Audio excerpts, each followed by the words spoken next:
Beedi సిగడి beedi cigarette gutka khaini zarda మందు గాంజా ఏమైనా కానివ్వండి, మీరు దానికి అడిక్టా కాదా అని అనుకుంటే ఈ 4 పాయింట్లు చూడండి. మీ లైఫ్లో ఉన్నాయా లేదా మీకు తెలిసిపోతుంది మీరు అడిక్టో కాదు.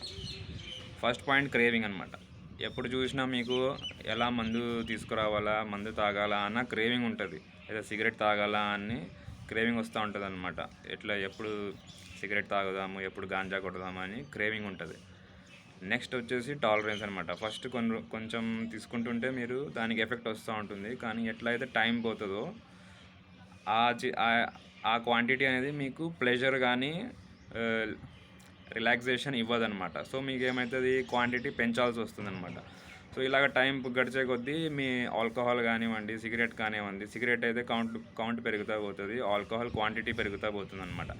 గాంజా ఇవన్నీ రోజుకి ఒకసారి అయితే మీరు రోజుకి 2-3 సార్లు డైలీ, వారానికి ఒకసారి పోయి రోజు మొత్తం వారానికి ఒకసారి పోయి డైలీ తాగడం మొదలు పెడతారనమాట. ఇలాగా టాలరెన్స్ ఉంటుంది.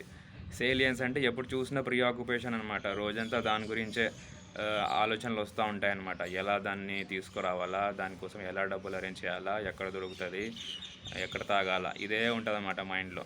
తర్వాత విత్డ్రావల్ అంటే ఇలాగా సబ్స్టెన్స్ తీసుకోవడం వలన, రోజు ఆల్కహాల్ తాగడం వల్ల ఏమవుతుంది, బాడీకి అలవాటు పడిపోయి ఉంటుంది. ఎప్పుడైతే అది బాడీకి దొరకదో మీ బాడీ అనేది తట్టుకోలేదన్నమాట. మీకు చిరాకు రావడం, నిద్ర రాకపోవడం, చేతులు వణకడం, కాళ్ళు వణకడం, అసలు పనిలో కాన్సన్ట్రేషన్ లేకపోవడం, ఇవన్నీ జరుగుతుంటాయి. ఈ సిమ్టమ్స్ కనుక మీకు ఉంటే, ఈ 4 symptoms craving, tolerance, salience, withdrawal last 6 months నుంచి మీకు ఎప్పుడైనా ఇవన్నీ ఫీల్ అయితే మీరు దానికి అడిక్ట్ అయిపోయినట్టే. మరి మీరు దగ్గరలో ఉన్న సైకియాట్రిస్ట్ని కలిసి మీరు ఏ సబ్స్టెన్స్ తీసుకుంటున్నారో దాన్ని బట్టి ట్రీట్మెంట్ మారుతుంది.